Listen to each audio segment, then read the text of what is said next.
सो hey guys, स्वागत है आप सभी का हमारे यूट्यूब चैनल विद्या रूप में। यह है इंडियन पॉलिटिक्स क्लास चल रही है। ठीक है, लेक्चर नंबर 13 12/13 देख लीजिएगा, शायद 12 है क्लास। ठीक है, 12th लेक्चर है और इसमें हम जो पढ़ रहे हैं, हमारा जो टॉपिक चल रहा है वो historical background of Indian constitution. ठीक है, यानी कि दूसरे शब्दों में कहें तो constitution development in India. Bharat में संवैधानिक विकास के बारे में पढ़ रहे हैं। तो इसमें हम कई सारे एक्ट पढ़ रहे हैं। जैसे 1773 का पढ़ा हमने, 1600 का चार्टर एक्ट पढ़ा, 1781 का पढ़ा, 1784 का एक्ट पढ़ा, 1784। तो इन सब चीज़ों में धीरे धीरे क्या हुआ, कई सारी चीज़ें जुड़ती गई, कई सारी चीज़ें हुई। तो हिस्टोरिकल बैकग्राउंड ऑफ कॉन्स्टिट्यूशन में जो हम एक्ट पढ़ रहे हैं, ठीक है, भारत में संवैधानिक विकास, इसमें क्या चीज़ है। सबसे पहले ये समझिए, इस चैप्टर में हम ये पढ़ रहे हैं कि भारत में संवैधानिक जो संस्थाएं हैं, जैसे लेजिस्लेचर, उसका विकास कैसे हुआ, भारत में एग्जीक्यूटिव का विकास कैसे हुआ, भारत में सुप्रीम कोर्ट और हाई कोर्ट का विकास कैसे हुआ, प्रेसिडेंट को पावर कैसे मिली, इलेक्शन का सिस्टम कैसे आया। ठीक, ये सब चीज़ें विकास हुआ, डेवलपमेंट हुआ है जो कॉन्स्टिट्यूशनल इंस्टीट्यूशन का, कॉन्स्टिट्यूशनल चीज़ों का, संवैधानिक चीज़ों का, वो कैसे हुआ। ठीक है, तो उसके विकास में कहीं ना कहीं ये सारे एक्ट आते हैं। ये समय समय पे ब्रिटेन गवर्नमेंट एक्ट लेके आती थी। इन्हीं एक्ट में जो चीज़ें हमें अपने देश के लिए सही लगी, जो चीज़ें अच्छी लगी, उसको हमने अडॉप्ट किया और उसको अपने हिसाब से मॉडिफाई करके अपना लागू करवाया, संविधान में लिखा। ठीक है, तो इससे पहले मैं कई सारे एक्ट पढ़ाया था मैंने आपको, उससे आप पढ़ लीजिएगा, देख लीजिएगा। आज हमारा टॉपिक है 1786 का एक्ट। ठीक है, यानी एक्ट ऑफ 1786। तो देखिए, 1786 में लॉर्ड कॉर्नवालिस, ठीक है, लॉर्ड कॉर्नवालिस का नाम याद रखिएगा, आप मॉडर्न हिस्ट्री में पढ़ते हैं। लॉर्ड कॉर्नवालिस बहुत एक फेमस गवर्नर जनरल रहे हैं ब्रिटिश गवर्नमेंट के। ठीक है, इन्होंने कई सारे काम किए, जैसे तृतीय मैसूर युद्ध इन्होंने लड़ा। ठीक है, और बंगाल में क्या लेके आए ये लोग, ये टैक्सेशन सिस्टम लेके आए।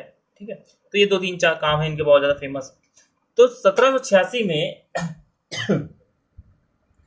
इन्हें गवर्नर जनरल ऑफ बंगाल बना के, यानी जीजी ऑफ बंगाल, ठीक है, गवर्नर जनरल ऑफ बंगाल बनाने की बात करेगी कि इनसे बोला गया कि आप बंगाल रहिए, हम आपको गवर्नर जनरल ऑफ बंगाल बना करके भेजते हैं। तो गवर्नर लॉर्ड कॉर्नवालिस से मना कर दिया कि मैं नहीं जाऊँ। ठीक है, इनसे पूछा क्यों नहीं जाओगे, तो इन्होंने कहा कि हम, अगर मैं वहां जा रहा हूँ तो मेरी 2 शर्तें हैं। अगर वो 2 शर्तें आप, यानी ब्रिटिश गवर्नमेंट मानती है, तो अभी मैं वहां पर गवर्नर जनरल बन के बंगाल में जाऊंगा। तो इनसे पूछा गया क्या बात है, बताइए कौन सी 2 डिमांड है। तो पहले इन्होंने 2 डिमांडें रखी। उसमें से पहली डिमांड रखी, he should be given the power to override the decision of his council in special case, यानी स्पेशल केसेस में काउंसिल का डिसीजन है उसको ओवरराइड करने की, नहीं उसको भी निरस्त करने की पावर इनके पास होनी चाहिए। ठीक, यानी कहीं ना कहीं इन्होंने वीटो पावर मांगी। भाई वीटो पावर क्या होती है, अगर वीटो पावर आपके पास है और आपकी काउंसिल कोई भी डिसीजन ली हो, ठीक है, भले वो डिसीजन पास हो गया पूरी काउंसिल में, लेकिन अगर आपने वीटो लगा दिया तो उसके ऊपर चर्चा ही खत्म है, वो अपने आप ही बिल खत्म हो जाएगा। ठीक है, डिसीजन आगे इम्प्लीमेंट किया ही नहीं जाएगा। ठीक है, तो इन्होंने कहीं ना कहीं वीटो पावर की मांग रखी कि मेरे पास वीटो पावर होनी चाहिए कि अगर स्पेशल केसेस में मेरा मन है, मेरे को लग रहा है कि हाँ यहाँ पर ये डिसीजन गलत है, तो मैं क्या कर सकता हूँ, अपनी काउंसिल का भी डिसीजन को निरस्त कर सकता हूँ, उसको कैंसिल कर सकता हूँ। ठीक है, ये पावर पहली मांगी, पहला डिमांड ये करी। दूसरा डिमांड क्या किया, he also demanded he would also to be the commander in chief, he would also be the commander in chief। तो सेना प्रमुख क्या होता था, पहले क्या होता था, अभी मैंने आपको इससे पहले जो पढ़ाया था उसमें सेना प्रमुख दूसरा व्यक्ति होता था, गवर्नर जनरल सेना प्रमुख नहीं होता था। ठीक है, उसकी जो काउंसिल थी, तीन लोग, उस 3 लोगों में से कोई एक कमांडर इन चीफ था। इन्होंने क्या कहा, इन्होंने कहा कि गवर्नर जनरल भी मैं होऊंगा और कमांडर इन चीफ की पोस्ट भी मुझे ही मिलनी चाहिए। ठीक है, क्योंकि कमांडर इन चीफ की पोस्ट जब गवर्नर जनरल को मिलेगी तब ये और ज्यादा अच्छे से कंट्रोल कर सकते हैं बंगाल को। ठीक है, तो इन्होंने कमांडर इन चीफ की पोस्ट को भी गवर्नर जनरल को देने की बात है कि मैं उनको, लॉर्ड कॉर्नवालिस को कमांडर इन चीफ भी बनाया जाए। ठीक है, दोनों पोस्ट इनके पास।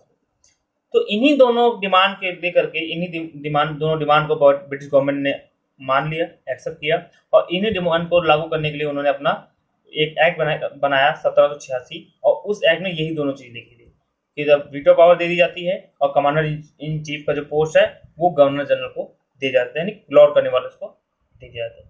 और लॉर्ड कॉर्नवालिस 1786 में गवर्नर जनरल ऑफ बंगाल बन करके इंडिया में आते हैं, तो यहाँ पर अपना कंट्रोल करते हैं। तो ये 1786 एक्ट था।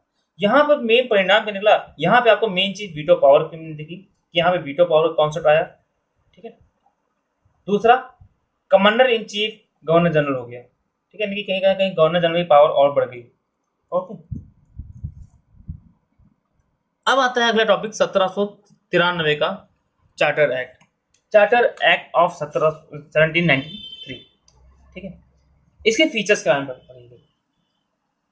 तो देखिए, ये जी 1600 में जब एक्ट आया था तो उसमें मैंने आपको बताया वो 1600 का चार्टर एक्ट में क्वीन एलिजाबेथ ने, ठीक है, उन्होंने क्या किया था, ईस्ट इंडिया कंपनी को मोनोपोली दी थी अगले 15 सालों के लिए कि आप 15 सालों तक वहां पे व्यापार करेंगे, 1600 में कहा था, ठीक है। आपके अलावा वहां और कोई व्यापार नहीं करेगा ब्रिटेन से, और कोई कंपनी ब्रिटेन से वहां नहीं जाएगी, और कोई व्यक्ति नहीं जाएगी, केवल आप रहिए, आप वहां व्यापार करिए, ठीक है। तो यहाँ पर इन्होंने क्या किया, ये जो समय था ना 15 साल, इसको धीरे धीरे बढ़ाते रहे, और समय बढ़ाते बढ़ाते बढ़ाते बढ़ाते 1793 तक 20 साल, फिर 20 साल, फिर अगले 20 साल, फिर अगले 20 साल, ये बढ़ाते थे। जैसे आज आप देखिए, आपको क्या है, रिजर्वेशन का टॉपिक होता है, ठीक है, इंडियन पॉलिटिक्स में रिजर्वेशन पढ़ते हैं SC ST के लिए। तो पहले वो रिजर्वेशन कम सालों के लिए था, हमेशा के लिए नहीं था, फिर उसको और बढ़ाया गया, फिर रिजर्वेशन को और अगले सालों 10 सालों के लिए, 15 सालों के लिए, 20 सालों के लिए बढ़ाया गया। तो ऐसे बढ़ाते रहते हैं, ठीक है। और जब सही समय आएगा तो उसे खत्म कर दिया जाएगा, ठीक है, लेकिन अभी सही समय है नहीं उसको खत्म करने वाला, तो इसलिए वो अपना बढ़ाते जा रहा है, बढ़ाते जा रहा है। तो यहाँ पर मोनोपोली जो थी, वो मोनोपोली को बढ़ाते आ रहे थे, हर साल बढ़ाया जा रहा था। बात मेन क्वेश्चन ये उठती है कि सर 1793 में ठीक है मोनोपोली बढ़ाई गई 20 सालों के लिए, ठीक है, जैसे कि मैंने लिखा है, पहला पिक्चर क्या है इसका, it extended the trade monopoly of company in India for next 20 year, यानी अगले 20 सालों के लिए, नेक्स्ट 20 ईयर्स के लिए कंपनी की ट्रेड मोनोपोली, यानी ट्रेड व्यापार करने का एकाधिकार को, एकाधिकार जो था उनका, मोनोपोली जो थी, उसको 20 सालों के लिए बढ़ा दिया गया कि आगे 20 साल तक आपके पास आप अपना ट्रेड करोगे और कोई नहीं आएगा। ठीक है, अब क्वेश्चन यहाँ ये उठता है कि सर इससे पहले भी 20 बढ़ाया जा रहा था, इसमें बढ़ाया गया, तो यहाँ नई बात क्यों है, फिर यहाँ क्यों मेंशन किया? अच्छा, यहाँ मेंशन किया तो इससे पहले के एक्ट में क्यों नहीं बताया आपने 20 साल? ठीक है, देखो यहाँ पे ये पॉइंट इसलिए मेंशन करने के लिए है, मेंशन किया गया, बहुत ज्यादा इसके ऊपर लाइट रखी गई, डाली गई, प्रकाश डाला गया, क्योंकि इसके बाद जो एक्ट आया ना 1813, 1793 में अगर 20 जोड़ दो क्या था 1813, 1813 में इस मोनोपोली को खत्म कर दिया गया, यानी कि आखिरी टाइम था 1793 में, लास्ट टाइम मोनोपोली बढ़ाया गया था। इसके बाद फिर मोनोपोली बढ़ाई नहीं गई, फिर मोनोपोली धीरे धीरे खत्म कर दी गई, ठीक है। 1813 में खत्म किया, फिर 1833 में खत्म किया, फिर पूरा ही खत्म हो गया था, ठीक है। फिर व्यापारी खत्म कर देता 1858 में। तो यहाँ पे इसलिए मेंशन किया गया ये पॉइंट, क्योंकि 1793 में आखिरी बार 1600 से शुरू हुआ बढ़ाना, या बढ़ाते गए, लेकिन 1793 में आखिरी बार 20 सालों के लिए इनकी मोनोपोली को बढ़ाया गया था, ठीक है। उसके बाद अगला समझ आ गया टॉपिक, यानी ये पहला पॉइंट क्या है इस एक्ट में, पहला पॉइंट क्या है कि कंपनी की जो मोनोपोली थी, ट्रेड मोनोपोली, उसको अगले 20 सालों के लिए बढ़ा देगा। ओके, अब इंग्लिश में लिखा है, मैंने हिंदी में बोल दिया है, आप लिख लीजिएगा कि इट एक्सटेंडेड यानी ट्रेड, यानी कि इसने क्या किया, इसमें कंपनी की व्यापार के एकाधिकार को अगले 20 सालों के लिए बढ़ा दिया गया, ठीक है। सेकंड पॉइंट क्या है, it laid down the member of the board of control and their staff henceforth to be paid out of the Indian revenue. अगर मैं इसका रिजल्ट भी साथ साथ में पढ़ता जा रहा हूँ, ठीक है, जहां जहां रिजल्ट निकलेगा उससे मेन चीजें वो मैं आपको साथ साथ बताता रहूंगा, तो आप रिजल्ट डाल के वहां पे चीजें लिख सकते हैं आखिरी में, इसे आखिरी में आप डालेंगे रिजल्ट, और वहां पे उन सभी रिजल्ट को जो मैं यहाँ बता रहा हूँ क्या वहां पे लिखेंगे, ठीक है। पहला इसका रिजल्ट क्या निकला था कि ये आखिरी टाइम था जब मोनोपोली को बढ़ाया गया, इसके बाद मोनोपोली बढ़ाई नहीं, खत्म करेगी। अगला पॉइंट देखते हैं, it laid down that the member end of the board of control, यानी बोर्ड ऑफ कंट्रोल के जो मेंबर हैं और जो उनके स्टाफ हैं, henceforth to be paid out of the Indian revenue. देखो, जो बोर्ड ऑफ कंट्रोल थे, ठीक है, जो पूरा सबको चलाते थे, इंडियन इस कंपनी को कंट्रोल करते थे, और उनके जो स्टाफ थे, ठीक है, उनको सैलरी पहले ब्रिटिश गवर्नमेंट दी थी, ठीक है, ब्रिटेन की सरकार उनको सैलरी दी थी अपने राजस्व से, ब्रिटिश रेवेन्यू से। लेकिन अब इसमें क्या कहा गया, अब इसमें कहा गया कि बोर्ड ऑफ कंट्रोल के जो स्टाफ है और जो उसके मेंबर हैं, अब उनको जो सैलरी होगी वो कहाँ से देगा? इंडियन रेवेन्यू से दिया जाएगा, यानी भारतीय राजस्व। ठीक है, यानी भारत से जो राजस्व प्राप्त होगा, जो प्रॉफिट होगा, जो टैक्स कलेक्ट होगा, उसी टैक्स से, उसी रेवेन्यू से इनको इनकी सैलरी पे करी जाएगी। ठीक है, इसका परिणाम क्या निकला? इसका सबसे बड़ा रिजल्ट निकला कि धन का बहिर्गमन सीधा सीधा शुरू हुआ। ठीक है, ड्रेनेज ऑफ वेल्थ। अब आगे जब हम हिस्ट्री पढ़ेंगे, मॉडर्न हिस्ट्री, तो उसमें आपको कौन सा पढ़ाऊंगा? ड्रेनेज ऑफ वेल्थ, जो दादा भाई नौरोजी ने दिया था। ठीक है, तो उसमें क्या है, ड्रेनेज ऑफ वेल्थ में आपको पूरा पढ़ाऊंगा कि कैसे ड्रेनेज किया ब्रिटिश गवर्नमेंट ने, हमारे यहाँ का पैसा ले जाके अपने वहाँ पे लगाया। ठीक है, अपने इंडिया, अपने ब्रिटेन में उसको रिजर्व किया। तो ड्रेनेज ऑफ वेल्थ कहते हैं वहाँ, जब धन का बहिर्गमन हिंदी में। तो यहाँ पे क्या हुआ, बोर्ड ऑफ कंट्रोल और उनके स्टाफ को इंडियन रेवेन्यू सिस्टम से पे किया जाने लगा। पे करने की बात करके इंडियन रेवेन्यू सिस्टम से ही इनको सैलरी मिलेगी। तो यहाँ पे कहीं ना कहीं क्या है आपका? Drainage of wealth. ठीक है, आई बस। अगला पॉइंट क्या है? Third point. इससे पहला जो मैंने ऐड बताया था 1786 का, उसमें देखिए क्या लिखा था मैंने कि कमांडर, जब गवर्नर जनरल को कमांडर इन चीफ की पावर दी गई। ठीक है, पोस्ट दे दी गई। लेकिन इसमें क्या गया? 1793 में जो गवर्नर जनरल था उससे कमांडर इन चीफ की पोस्ट हटा ली गई। यानी अब कमांडर इन चीफ अलग होगा और गवर्नर जनरल अलग होगा। ठीक है, यानी वो जो वहां पे करा था ना लॉर्ड कॉर्नवालिस डिमांड पे, उसको केवल कुछ ही समय तक लागू किया गया। 1786 लागू किया गया, 87, 88, 89, 90, 91, 92 और 93 में उसको 6 से 7 साल के बाद उसको हटा दिया गया। ठीक है, यानी अब governor general commander in chief नहीं रहेगा, गवर्नर जनरल अलग, कमांडर इन चीफ अलग। अगला देखो, वीटो पावर वहां दी गई थी, लेकिन वो वीटो पावर बहुत ही संक्षिप्त में थी, बहुत मतलब बहुत कम थी, ज्यादा बहुत एक्सटेंडेड नहीं थी। लेकिन यहाँ पे क्या किया गया? इस वीटो पावर को और ज्यादा एक्सटेंड किया गया। ठीक है, वीटो पावर एक्सटेंडेड।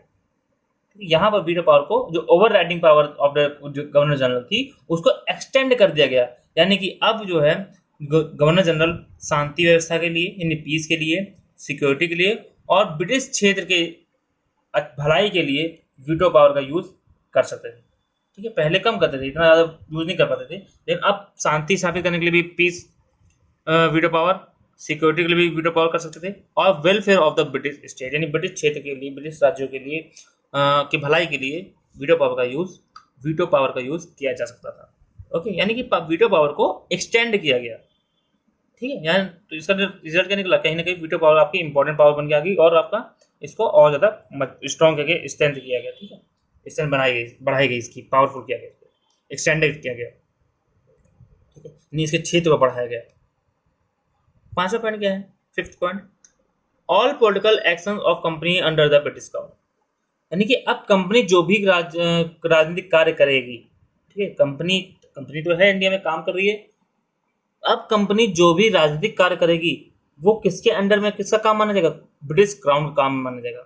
ठीक है, यानी कि अगर कंपनी कोई काम कर रही है, राजनीतिक काम, पॉलिटिकल एक्शन कर रही है, तो वो डायरेक्टली इनडायरेक्टली कहीं ना कहीं ब्रिटिश क्राउन का माना जाएगा कि हाँ वो कंपनी नहीं कर रही, वो क्या कौन कर रहा है? ब्रिटिश क्राउन कर रहा है। वो देखने में भले लग रहा है कि आपकी कंपनी ही राजनीतिक काम कर रही है, ठीक है, लेकिन वो एक्चुअल में राजनीतिक काम कर तो रही है कंपनी, लेकिन वो किसके बिहाफ पर करेगी? अब किसके अंडर में करेगी? तो ब्रिटिश क्राउन के लिए, यानी ब्रिटिश ताज के लिए काम करेगी। तो कंपनी के सारे राजनीतिक कार्य, हिंदी में है, कंपनी के सारे राजनीतिक कार्य अब ब्रिटिश ताज के लिए माने जाएंगे। ठीक है, यानी ब्रिटिश ताज का काम होंगे। ठीक है, क्राउन बोलते हैं जो आपके राजा रानी, बताया था आपको मैंने। अगला पॉइंट क्या है? 6 पॉइंट, समझ में आ गया इसका? और देखो यहाँ पे क्या है, यहाँ पे कहीं ना कहीं ब्रिटिश गवर्नमेंट का कंपनी के ऊपर कंट्रोल बढ़ता जा रहा है और बढ़ गया। इससे पहले क्या था, क्या कहते हैं, 1784 के एक्ट में वहाँ पे क्या था? बोर्ड ऑफ कंट्रोल और डायरेक्टर ऑफ कंट्रोल बनाया गया। ठीक है, BOC और DOC ऐसा कुछ बताया था मैं आपको, निदेशक मंडल, नियंत्रक मंडल। ठीक है, तो वहाँ पे कंट्रोल थोड़ा बढ़ा। अब देखो कंट्रोल इसमें और बढ़ गया। तो अब कहने की कंपनी पे ब्रिटिश गवर्नमेंट का कंट्रोल आ रहा है। ठीक है, कंपनी है, उस कंपनी के ऊपर धीरे धीरे क्या हो रही है? ब्रिटिश गवर्नमेंट ऐसे कवर करती जा रही है। ठीक है, और एक समय आएगा कि इसको जकड़ लेगी और इसकी जितनी भी ट्रेड पावर है वो खत्म करके अपना पूरा कब्जा रखेगी, अपना कंट्रोल करेगी। धीरे धीरे क्यों ऐसा क्यों हो रहा है? क्योंकि धीरे धीरे 1793 1784 ये जो पार्ट है ना, यहाँ पे तृतीय मैसूर युद्ध, चतुर्थ मैसूर, ये सब इंडो मैसूर युद्ध हुआ था, सॉरी एंग्लो मैसूर युद्ध, ठीक है, आंग्ल मैसूर युद्ध हुआ था, निजाम युद्ध हुए, बहुत सारे युद्ध हुए, सहायक संधियां थोपी गई 1801 से, ठीक है। तो सहायक संधियां थोपी गई तो इससे क्या हुआ, कई सारे नए नए राज्य ब्रिटिश क्षेत्र में मिलते जा रहे थे, ब्रिटिश क्षेत्र बढ़ता जा रहा था। अब जब क्षेत्र बढ़ता जा रहा है तो जाहिर सी बात है कंपनी तो वहां पे शासन करेगी नहीं, एक कंपनी शासन करेगी तो लोग उसको भगा सकते हैं। तो अब क्या हुआ, पूरा पूरा क्षेत्र कहीं ना कहीं ब्रिटिश गवर्नमेंट ले रही है, ब्रिटिश सरकार अपने ब्रिटेन अपने अंदर ले रहा है, कंपनी को कंट्रोल कम कर रहा है, ठीक है। कंपनी को धीरे धीरे केवल एक, क्या कहते हैं, नुमाइंदा, ठीक है, ऐसे कहते हैं ना कुछ, एक कहीं कहीं कठपुतली की तरह यूज किया जाने लगा, ठीक है, कि हाँ अब जो कंपनी है वो एक कठपुतली की तरह है, वो ब्रिटेन के इशारों पे काम करेगी, ठीक है, ऑन द बिहाफ ऑफ, अभी तो नहीं, अभी आगे जब पढ़ेंगे ना तो और जल्द समझ में आएगी, कंपनी को बिल्कुल खत्म कर दिया जाएगा इनकी पावर को। आज कंपनी आई ट्रेड करने थी और एट लास्ट इनसे ट्रेड की पावर खत्म कर दी कि आज से आप ट्रेड नहीं करोगे, आज से केवल हम जो कहेंगे वही आप करोगे, पूरी कठपुतली बना दिया गया। तो ये धीरे धीरे पावर को अपने अंदर ले रहे हैं, ओके। तो ये 6 पॉइंट आपको समझ में आ गया, सॉरी ये पॉइंट समझ में आ गया होगा। 6 पॉइंट का था, 6 पॉइंट क्या था, rule in India will be based on written constitution, ठीक है, यानी कि अब जो रूल किया जाएगा वो रिटन कॉन्स्टिट्यूशन के बेस पर किया जाएगा। पहले क्या होता था, पहले जो भी शासन किया जाता था वो रिटन कानून के बेस पर नहीं किया जाता, ठीक है, वो ऐसे ओरली कानून थे नॉर्मली, उससे बेस शासन कर रहा था, थोड़ा वो रिटन था, ज़्यादा नहीं। लेकिन अब क्या हुआ, अब सीधे बोल रहे कि जो भी शासन किया जाएगा वो अब लिखित कानून के आधार पर किया जाएगा, ठीक है, अपने उनसे कुछ नहीं हुआ, ओके, ठीक है। तो रिटन कॉन्स्टिट्यूशन के बेस पर शासन किया जाएगा, रिटन लॉ के हिसाब से शासन किया जाएगा। और 7वां पॉइंट क्या है, गवर्नर जनरल की जो पावर थी, यानी वो बंगाल का जो गवर्नर जनरल था उसकी पावर को एक्सटेंड कर दिया गया, ठीक, उसकी पावर को बढ़ाया गया, वीटो पावर बढ़ी थी पहले बताया था, अब गवर्नर जनरल को भी पावर को बढ़ाया गया। अब वो क्या कर सकता है, उसकी जो सबऑर्डिनेट प्रेसिडेंसी हैं, सरकारें हैं, चाहे बॉम्बे की हो चाहे मद्रास की हो, उनको भी पूरी तरह से कंट्रोल कर सकता था, ठीक, कौन, गवर्नर जनरल ऑफ बंगाल। तो इनकी पावर को बढ़ा गया। तो इस तरह से आपका 1786 और 1793 का दोनों का एक मैंने आपको पढ़ा दिया, बता दिया, ठीक। उम्मीद है आपको क्लास पसंद आई होगी, जो पढ़ाया बताया मैं आपको वो समझ में आया होगा, ठीक है। नहीं समझ में आया तो आप एक बार फिर से देख सकते हैं, डाउट है तो आप पूछ सकते हैं कमेंट बॉक्स में, ठीक है। और अगर वीडियो पसंद है तो लाइक करिए, कमेंट करिए, शेयर करिए अपने दोस्तों के साथ, ठीक है? हमें भी ताकि हमें मोटिवेशन मिलती रहे और ऐसे ही हम वीडियो और बनाते रहें आपके लिए। चैनल सब्सक्राइब करिए, बेल आइकन प्रेस करिए ताकि हमारी नोटिफिकेशन आप तक पहुँचती रहे। तो मिलते हैं फिर अगली क्लास में एक और नए टॉपिक के साथ, तब तक के लिए गुड बाय।